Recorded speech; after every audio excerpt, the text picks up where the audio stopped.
Hello everyone, welcome to Youngstar Academy. आज के इस वीडियो में हम डिफरेंट टाइप की स्कॉलरशिप्स के बारे में बात करने वाले हैं। अब हो सकता है कुछ स्कॉलरशिप में आपने ऑलरेडी पहले से अप्लाई कर रखा हो और कुछ में अभी आपने अप्लाई नहीं किया हो। एक क्वेश्चन ये भी आता है बहुत सारे बच्चों का, इवन मैं हर एक वीडियो में ये देखता हूँ, कमेंट बॉक्स में ओपन करता हूँ तो उनका क्वेश्चन यही आ रहा होता है कि सर क्या हम एक से ज्यादा स्कॉलरशिप के लिए अप्लाई कर सकते हैं, या फिर हमने ऑलरेडी एनएसपी पर या यूपी स्कॉलरशिप के लिए अप्लाई कर रखा है तो क्या हम इस पर्टिकुलर स्कॉलरशिप में अप्लाई कर सकते हैं या नहीं। तो इसका भी आंसर वीडियो के लास्ट तक आपको डेफिनेटली यहाँ पर मिल रहा होगा। और बाकी आज के इस वीडियो में जितनी भी स्कॉलरशिप्स के बारे में मैं आपको बताऊंगा उसमें एलिजिबिलिटी कंडीशन क्या है, लास्ट डेट क्या होने वाला है, आपको कितना अमाउंट यहाँ पर मिल रहा होगा, इस टाइप की जितनी भी चीजें उनके बारे में हम लोग बात करने वाले हैं। तो बिना टाइम वेस्ट किए हुए सीधा आप लोग स्क्रीन पर आइए। सबसे पहले हम बात करते हैं LIC स्कॉलरशिप, जिसका डेट ऑलरेडी निकल चुका है तो इसके बारे में ज्यादा डेप्थ में जाने की जरूरत नहीं है, लेकिन जिन्होंने अप्लाई कर रखा है तो आप लोग निश्चिंत रहिए, ठीक है। और इसके साथ साथ देखो बेनिफिट ये है, अगर आपने LIC के लिए अप्लाई किया हुआ है और इसी के साथ साथ आपने NSP या किसी भी गवर्नमेंट स्कॉलरशिप के लिए अप्लाई कर रखा है तो दोनों जगह से आपको स्कॉलरशिप मिल जाएगा, कोई प्रॉब्लम वाली बात नहीं है, ठीक है।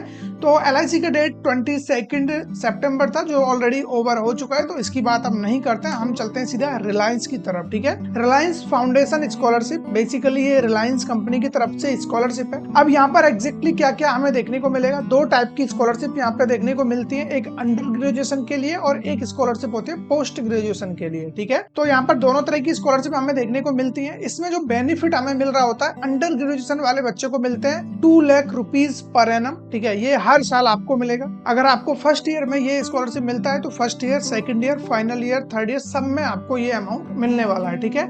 लेकिन ये स्कॉलरशिप ओनली फर्स्ट ईयर वाले बच्चों के लिए, तो ये थोड़ा सा आप लोग समझते हुए चलना, ठीक है। अगर पोस्ट ग्रेजुएशन में आप हो तो अप टू 6 लाख रुपीज तक स्कॉलरशिप यहाँ पर आपको देखने को मिलती है, ठीक है। किसकी बात मैं कर रहा हूँ यहाँ पर, रिलायंस स्कॉलरशिप की। उसके अलावा एलिजिबिलिटी की हम बात कर लेते हैं, क्योंकि जब आप एलिजिबल ही नहीं होंगे तो इस स्कॉलरशिप का आपके लिए कोई बेनिफिट नहीं है। तो फॉर अंडर ग्रेजुएशन के लिए फर्स्ट कंडीशन ये है कि आप इंडियन सिटीजन होने चाहिए, ठीक है। क्लास 12 आपका पास होना चाहिए मिनिमम 60% से, ठीक है। ये कंडीशंस हैं। और बाकी इसमें ऐसा नहीं है कि ये ओनली गर्ल्स के लिए है, यहाँ पर कोई भी जेंडर हो, न्यूट्रल, ठीक है, यहाँ पर अप्लाई कर सकते हो। इंडियन सिटीजन आप हो, क्लास 12 में आपका 60% है। उसके अलावा यहाँ पर आप लोग फर्स्ट ईयर के स्टूडेंट होने चाहिए, ये मैंडेटरी है, यानी कि आपने जो एडमिशन लिया है 2025-26 में आपने एडमिशन लिया हुआ होना चाहिए और regular full time degree course आपका होना चाहिए, ठीक है। ये नहीं है कि आप लाइक डायरेक्ट एडमिशन ले लिए हो और लॉन्ग डिस्टेंस से आप अपना डिग्री कर रहे हो तो उनके लिए ये स्कॉलरशिप नहीं है। आप रेगुलर स्टूडेंट यहाँ के होने चाहिए। उसके अलावा यहाँ पर जो इनकम यानी कि फैमिली इनकम मांगा गया है वो है, यहाँ पर अप्लाई करने के लिए तो आप अप टू 15 लाख तक भी अप्लाई कर सकते हो, लेकिन जो प्रायोरिटी दिया जाएगा वो रहेगा 2.5 लाख वाले बच्चों के लिए, ठीक है। तो इसका थोड़ा सा आपको ध्यान रखना होगा, लाइक जितना आपका फैमिली इनकम कम होगा उतने चांसेस आपके यहाँ पर ज्यादा बन रहे होंगे, ठीक है। तो यहाँ पर लाइक अप टू 15 लाख तक आप यहाँ पर अप्लाई कर सकते हो, बाकी आपका प्रायोरिटी 2.5 लाख तक होगा। अब पोस्ट ग्रेजुएशन के लिए भी सिमिलर ही रहने वाला है, बस कुछ कंडीशंस अलग है। यहाँ पर भी आप इंडियन सिटीजन होने चाहिए। उसके अलावा आपका फर्स्ट ईयर होना चाहिए पीजी का, यानी कि पीजी स्टूडेंट के फर्स्ट ईयर में होने चाहिए। और आपने अगर यहाँ पर गेट का एग्जाम दिया है तो गेट में आपका स्कोर होना चाहिए 550 से लेकर के 1000 के बीच में आपका स्कोर आ रहा है, देन आप इसके लिए एलिजिबल हो। अगर इतना स्कोर नहीं है या गेट का एग्जाम नहीं दिया है तो जिस भी कॉलेज से आपने अंडर ग्रेजुएशन किया हुआ है वहां से आपका CGPA होना चाहिए 7.5, तभी आप इसके लिए एलिजिबल हो, अदरवाइज नहीं, ठीक है। उसके अलावा जो भी डिफरेंट कोर्सेज हैं, computer science, artificial intelligence, mathematics and computing, electrical, electronics engineering, chemical engineering, mechanical, यानी कि जितने भी ऑलमोस्ट जितने भी यहाँ पर कोर्सेज हैं सभी में आपको स्कॉलरशिप देखने को मिल जाता है। इसमें सबसे इम्पोर्टेंट है एप्टीट्यूड टेस्ट, ठीक है, ये मैंडेटरी है।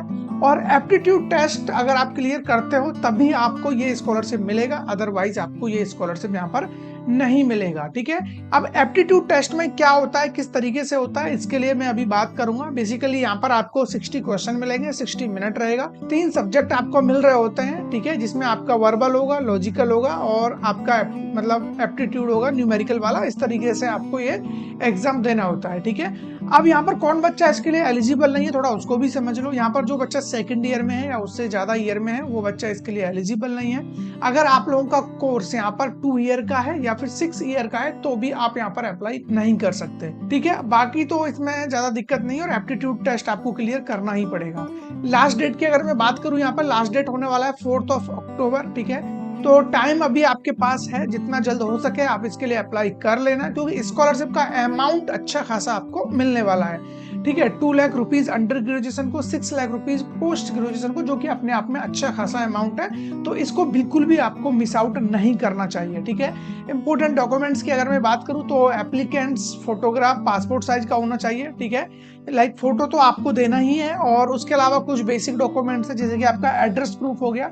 अब एड्रेस प्रूफ में आपको परमानेंट एड्रेस वाला देना है, जहां पर भी आप रह रहे हो, ठीक है, वो एड्रेस आपको देना रहेगा। उसके अलावा मार्कशीट रहेगा क्लास 10th एंड 12th का, ठीक है। अब ये बोनाफाइड सर्टिफिकेट आपको कॉलेज की तरफ से मिलता है, ये आपको देना रहेगा। उसके अलावा आपको अगर डिसेबिलिटी है तो वो सर्टिफिकेट आपको देना रहेगा। फैमिली इनकम आपको देना है, और फैमिली इनकम आपका चाहे वो ग्राम पंचायत से हो, वार्ड काउंसलर से हो, ठीक है, sarpanch income proof issued by SDM, DM को, तहसीलदार, सीओ तहसीलदार, इन सभी के थ्रू आपका इश्यू हो रखा है, तो कोई प्रॉब्लम वाली बात नहीं है, ठीक है। इसके अलावा क्या ये स्कॉलरशिप रिन्यूएबल है, मतलब एक बार आपको मिल गया तो क्या मल्टीपल टाइम्स आपको ये स्कॉलरशिप मिलेगा? बिल्कुल हाँ, एक बार अगर आपको मिल जाता है तो पूरे 4 ईयर तक आपको ये मिलता रहेगा। अगर आपका फैमिली बैकग्राउंड उसी तरीके से रहता है, देन आप सारे एलिजिबिलिटी कंडीशंस को फुलफिल करते हो और एकेडमिक में अच्छा स्कोर रखते हो, ठीक है, 7.5 मेंटेन रखते हो, तो आपको ये रेगुलर मिलता रहेगा बिना किसी एप्टीट्यूड के, ठीक है। इसके अलावा यहाँ पर लाइक जो मैंने अभी बात किया, स्कॉलरशिप जो भी आपको मिलेगा उसमें क्या क्या चीजें कवर हो सकती हैं। आपका ट्यूशन फीस तो यहाँ पे रहेगा ही। ट्यूशन फीस के अलावा लाइक आप अगर हॉस्टल वगैरह में जा रहे हो तो हॉस्टल फीस यहाँ से रहेगा। लैपटॉप परचेज कर रहे हो, एकेडमिक बुक्स एंड कोर्सेज, सब कुछ इसमें आपका कवर हो जाता है, ठीक है। अब बाकी यहाँ पर बैंक अकाउंट स्टूडेंट का होना चाहिए या किसी का भी बैंक अकाउंट लग जाएगा, तो बेसिकली यहाँ पर बैंक अकाउंट स्टूडेंट का खुद का होना चाहिए, ऑन बैंक अकाउंट, ठीक है। आपका कोई भी लाइक फैमिली मेंबर है, इन सबका अकाउंट एक्सेप्टेबल नहीं होगा, इस बात को समझ लेना। और आपका बैंक अकाउंट का केवाईसी जो भी है, लाइक आपका बैंक अकाउंट स्टेटस जो भी एक्टिव मोड में होना चाहिए, ठीक है, तभी आपको इस स्कॉलरशिप का बेनिफिट मिलेगा, तभी पैसा आपके अकाउंट तक रीच करेगा। पैन कार्ड होना कंपलसरी है, ठीक है। अगर पैन कार्ड नहीं है तो बनवा लेना, और अगर आप मतलब माइनर हो तो माइनर का भी पैन कार्ड बनता है विदाउट फोटो वाला, तो बनवा लेना, वो आपको देना ही पड़ेगा अगर आप 18 ईयर से कम हो तो, ठीक है। बाकी पैन कार्ड देना जरूरी है। ये आपका जो भी एप्टीट्यूड टेस्ट होगा उससे रिलेटेड है। वर्बल के होंगे 20 क्वेश्चन, 20 मिनट्स, 20 मार्क्स। इसी तरीके से ठीक है, यहाँ पर analytical and logical ability, numerical ability, 60 question, 60 minute, 60 marks, ठीक है। इस तरीके से आपको एग्जाम देना है। देन आप इजीली, इसमें देखो क्वेश्चन बड़े आसान आते हैं, इसको लेकर के परेशान मत होना। और देखो ये एक एप्टीट्यूड यहाँ पर कराया जा रहा है, ऐसा नहीं है कि जितनी भी स्कॉलरशिप मैं आपको बताने वाला हूँ सब में ही एप्टीट्यूड होगा, ऐसा बिल्कुल भी नहीं है, ठीक है। बहुत सारी स्कॉलरशिप है जहाँ पर जस्ट अप्लाई करना है और आपको स्कॉलरशिप मिल जाता है। यहाँ पर मजे की बात ये है, देखो यहाँ पर कोई भी आपको फी पे नहीं करना है एप्लीकेशन फॉर्म को फिल करने के लिए। और उसके अलावा यहाँ पर आपको एक प्रैक्टिस टेस्ट भी देखने को मिलता है, जिससे आपको आइडिया लग जाता है कि किस तरीके का इनका इंटरफेस है, ठीक है। बाकी एग्जाम में क्वेश्चन किस टाइप के आ रहे होते हैं, तो उससे भी आप थोड़ा सा रूबरू हो लेते हो, ठीक है। उसके अलावा ईमेल आईडी, आपको पर्सनल ईमेल आईडी यूज करना है, इसका खास तौर से ध्यान रखना। कॉलेज वाली आईडी यूज मत करना, डू नॉट यूज और इंस्टीट्यूट ईमेल आईडी, ठीक है, क्योंकि बहुत सारे बच्चे जो अपने कॉलेज की ईमेल आईडी यूज कर लेते हैं, तो उससे बचना है। उसके अलावा नेक्स्ट स्कॉलरशिप है अपनी आईडीएफसी की तरफ से, आईडीएफसी फर्स्ट बैंक की तरफ से स्कॉलरशिप आपको मिलने वाली है, ठीक है। यहाँ पर जो टाइप ऑफ स्कॉलरशिप है, एक इंजीनियरिंग के लिए है और एक है एमबीए कोर्स के लिए। तो बेसिकली एमबीए के लिए तो डेट ओवर हो चुका है, इसकी बात हम नहीं करेंगे, लेकिन इंजीनियरिंग के लिए अभी टाइम बचा हुआ है, तो इसकी बात कर लेते हैं, ठीक है। तो इसमें जो बेनिफिट आपको मिलेगा वो मिलेगा अप टू 1 लाख रुपीज का, हर साल आपको ये मिलने वाला है, रिन्यूएबल होगा, तो टेंशन लेने की जरूरत नहीं है। एलिजिबिलिटी कंडीशन क्या है? Applicant must be Indian citizen, जो कि हर एक स्कॉलरशिप की कंडीशन होती है, ठीक है। और open to student currently enrol in the first year student, ये भी फर्स्ट ईयर वाले बच्चों के लिए है। बीटेक और बीई में जितने भी बच्चों ने एनरोल किया है, सिर्फ उन बच्चों के लिए स्कॉलरशिप होने वाली है आईडीएफसी की तरफ से, ठीक है। उसके अलावा जो इसमें कॉलेज वगैरह हैं, वो कुछ लिमिटेड कॉलेज है, उनका लिस्ट आपको, ठीक है, मिल जाएगा, मैं डिस्क्रिप्शन में लिंक डाल दूंगा। और बाकी यहाँ से से मैं आपको एक बार दिखा देता हूँ कौन कौन से कॉलेज हैं जो इस लिस्ट में आ रहे होते हैं, वो अभी एक बार आप देख लीजिए थोड़ा। ये पूरी लिस्ट है कॉलेजों की, जितने भी कॉलेज इसमें पार्टिसिपेट करते हैं, ठीक है। आपके इसमें कुछ IIT है, NIT है, मतलब टॉप लेवल के ही कॉलेज है। अगर इनमें से आप किसी भी कॉलेज में हो तो डेफिनेटली इसके लिए आप अप्लाई कर सकते हो, ठीक है। तो ज्यादा टेंशन लेने की जरूरत नहीं है। उसके अलावा नेक्स्ट कंडीशन क्या है, आपका जो एनुअल फैमिली इनकम है, पूरा हाउस होल्ड इनकम, वो होना चाहिए अप टू 6 लाख। इससे ज्यादा होगा तो अप्लाई नहीं कर पाओगे। बाकी आपका इसमें ट्यूशन फीस वगैरह ये सारी चीजें इसमें कवर हो जाती है, कोई प्रॉब्लम नहीं है, ठीक है। अगर आप यानी कि आप स्टूडेंट हो और आपके पेरेंट्स IDFC बैंक में या बड़ी फॉर स्टडी जो एक प्लेटफॉर्म है जहां से आपको ये अप्लाई करना होता है इस स्कॉलरशिप के लिए, अगर यहाँ पे कोई भी आपका फैमिली बैकग्राउंड से ड्यूटी कर रहा है यानी कि जॉब कर रहा है वहां पे, तो आप इस स्कॉलरशिप के लिए एप्लीकेबल नहीं हो, ठीक है। इसके अलावा इसका लास्ट डेट होने वाला है 30 सितंबर, तो आपके पास मुश्किल से 5 दिन बचे हुए हैं। आज का दिन निकल गया तो आपके पास ओनली 4 दिन का टाइम है, तो आपको हर हाल में यहाँ पर अप्लाई करना चाहिए, अदरवाइज फिर बाद में आपको इसके लिए भी रिग्रेट होने वाला है, ठीक है। इंपोर्टेंट डॉक्यूमेंट सबके सेम ही रहते हैं। यहाँ पर बर्थ सर्टिफिकेट आपको देना है, एडमिशन प्रूफ देना है, कॉपी ऑफ रिसिप्ट, ठीक है, किसका देना है, लाइक आपका जो भी फीस रिसिप्ट यहाँ पर देना है, डिसेबिलिटी सर्टिफिकेट अगर है तो इनकम सर्टिफिकेट आपको देना है। इनकम सर्टिफिकेट आप किसी से भी इशू करा सकते हो, नो प्रॉब्लम, ठीक है। इसके अलावा रिन्यूएबल है, बिल्कुल है, रिन्यूएबल है, एक बार आपको मिलेगा तो बार बार मिलता रहेगा जब तक आपका कोर्स यहाँ पर चलने वाला है। नेक्स्ट स्कॉलरशिप है अपनी यहाँ पर।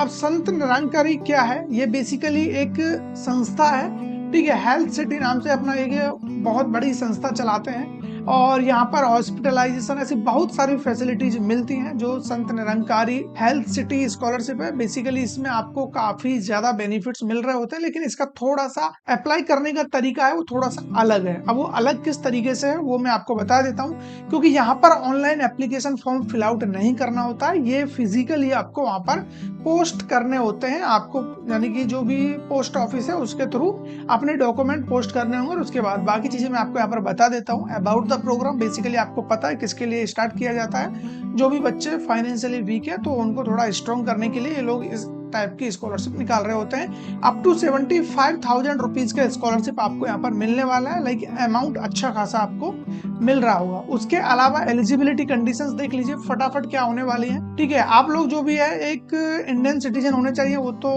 कंपलसरी होता ही है। BA रेगुलर स्टूडेंट आप होने चाहिए, ठीक है।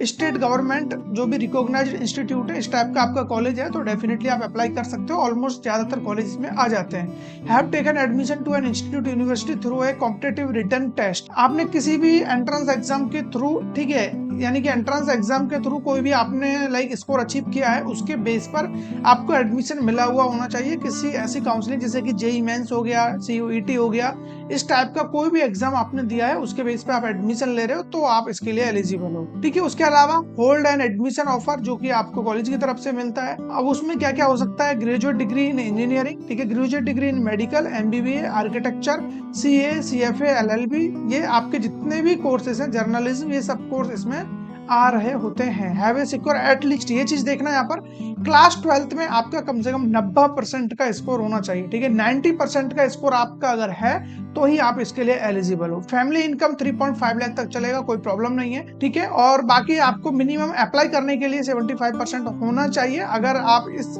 स्कॉलरशिप को आगे कंटिन्यू करना चाहते हो, ठीक है। तो इन चीजों को थोड़ा सा याद रखना। और 50% यहाँ पर गर्ल्स के लिए जो भी है सीट्स रिजर्व है, तो यहाँ पर जो भी स्लॉट्स हैं 50% वो गर्ल्स के लिए रहेंगे, बाकी 50% यहाँ पर मेल के लिए होने वाले हैं या न्यूट्रल होने वाले हैं, ठीक है। इसके अलावा लास्ट डेट की मैं बात करूँ तो इसका भी 30 नवंबर ही लास्ट डेट होने वाला है, तो ऑलमोस्ट आपके लिए अभी 4 डेज का टाइम यहाँ पर बचा हुआ है, तो फटाफट जाकर के आप लोग भी यहाँ पर अप्लाई कर लेना। लेकिन इसमें थोड़ा सा ट्विस्ट ये है, देखो स्कॉलरशिप रिन्यूएबल है, कोई प्रॉब्लम नहीं है, लेकिन अब यहाँ पर आप देखोगे इसका थोड़ा सा जो तरीका है अप्लाई करने का वो बिल्कुल डिफरेंट है, और इसीलिए बहुत सारे बच्चे हैं जो इसमें अप्लाई करेंगे ही नहीं। क्योंकि फर्स्ट ऑफ ऑल देखो ये सारे डॉक्यूमेंट्स हैं जो आपको इसमें देने होंगे, ठीक है। इसमें भी आपको मार्क करना होता है कौन कौन से आपके पास है, यस और नो में आपको आंसर करना रहेगा, ठीक है। ये भी आपको फिल आउट करना है। उससे पहले आपको स्कॉलरशिप का फॉर्म फिल करना होगा, और स्कॉलरशिप का फॉर्म कहाँ से मिलेगा आपको, वो सब कुछ मैं आपको इस डिस्क्रिप्शन में लिंक डाल दूंगा या टेलीग्राम पर डाल दूंगा, ठीक है। ये फॉर्म है जो आपको फिल करना है। यहाँ पर अपना फोटो, बाकी डिटेल्स आपको फिल आउट करनी होंगी। ठीक है, ये पूरा फॉर्म फिल कर लेना, जितने भी पेज का आप देख रहे हो निकलवा करके। उसके बाद फॉर्म फिल हो जाएगा, देन यहाँ पर आपको क्या करना है, हाँ ये स्कॉलरशिप का लिंक है, यहाँ से जाके आपको अप्लाई करना रहेगा, जिसका लिंक मैं आपको डिस्क्रिप्शन में डाल दूंगा। ठीक है, ये इस तरीके से आप देखो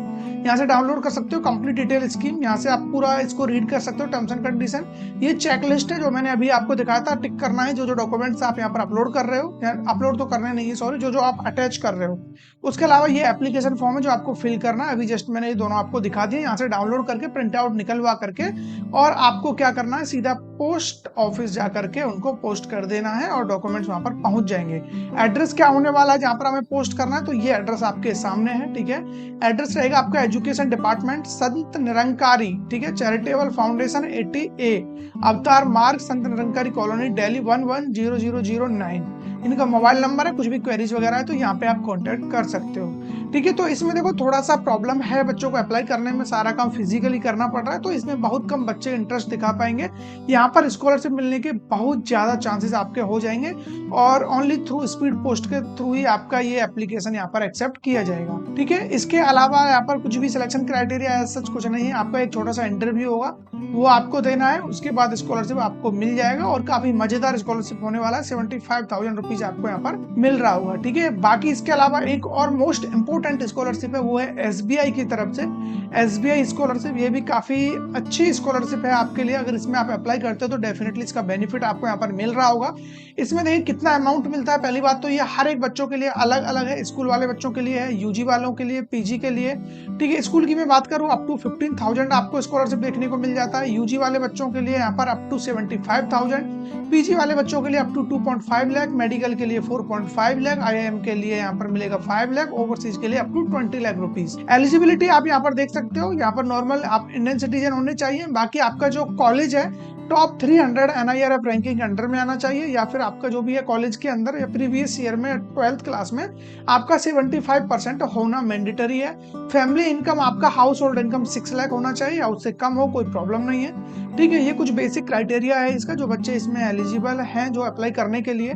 इसके अलावा फाइनली इसमें एक इंटरव्यू होगा, जो आपको इंटरव्यू निकालना रहेगा, वो बेसिक सा इंटरव्यू होता है, इजीली आप निकाल लोगे अगर सचमुच में आपको ये स्कॉलरशिप चाहिए तो। ठीक है, ये स्कॉलरशिप भी काफी बेस्ट होने वाली है आप लोगों के लिए। अगर आप इसके लिए सचमुच में इंटरेस्टेड हो तो डेफिनेटली आपको इसमें अप्लाई करना चाहिए और यहाँ पर अमाउंट भी अच्छा खासा आपको मिल रहा है। अब जो सबसे बड़ा क्वेश्चन है बच्चों का बार बार रिपीटेडली आ रहा है कि सर क्या हम मल्टीपल स्कॉलरशिप में एक साथ अप्लाई कर सकते हैं या नहीं, तो इसका आंसर मैं आपको कर देता हूं। देखो कुछ स्कॉलरशिप ऐसी हैं जो क्लियरली खुद से बोलती है यहाँ पे कि हाँ आप अप्लाई कर सकते हो, ठीक है, लेकिन लिमिटेड स्कॉलरशिप में, जैसे कि LIC बोलता है कि आप गवर्नमेंट स्कॉलरशिप के लिए अप्लाई करिए और हमारे यहाँ पे करिए, हमें कोई प्रॉब्लम नहीं है। कुछ कंपनियां बोलती है कि अगर आप हमारे यहाँ पे अप्लाई करते हो तो आपको कहीं और अप्लाई नहीं करना पड़ेगा। कुछ कंपनियां बोलती है कि अगर आप किसी और जगह पर अप्लाई करते हो तो आपको यहाँ पे बताना पड़ेगा कि आपने अप्लाई किया हुआ है और उनसे आपको NOC लेना पड़ेगा, नो ऑब्जेक्शन आपको लेना पड़ेगा कि आपको उस चीज से कोई ऑब्जेक्शन नहीं है, कॉलेज से आप वो लेना पड़ेगा, यानी कि जिस स्कॉलरशिप को आप ले रहे हो अनदर स्कॉलरशिप को वहां से आपको लेना पड़ेगा। ठीक है, और बाकी मेरा सजेशन यही है कि आप कम से कम अप्लाई करिए, बाद में देखा जाएगा जो भी होगा। ठीक है,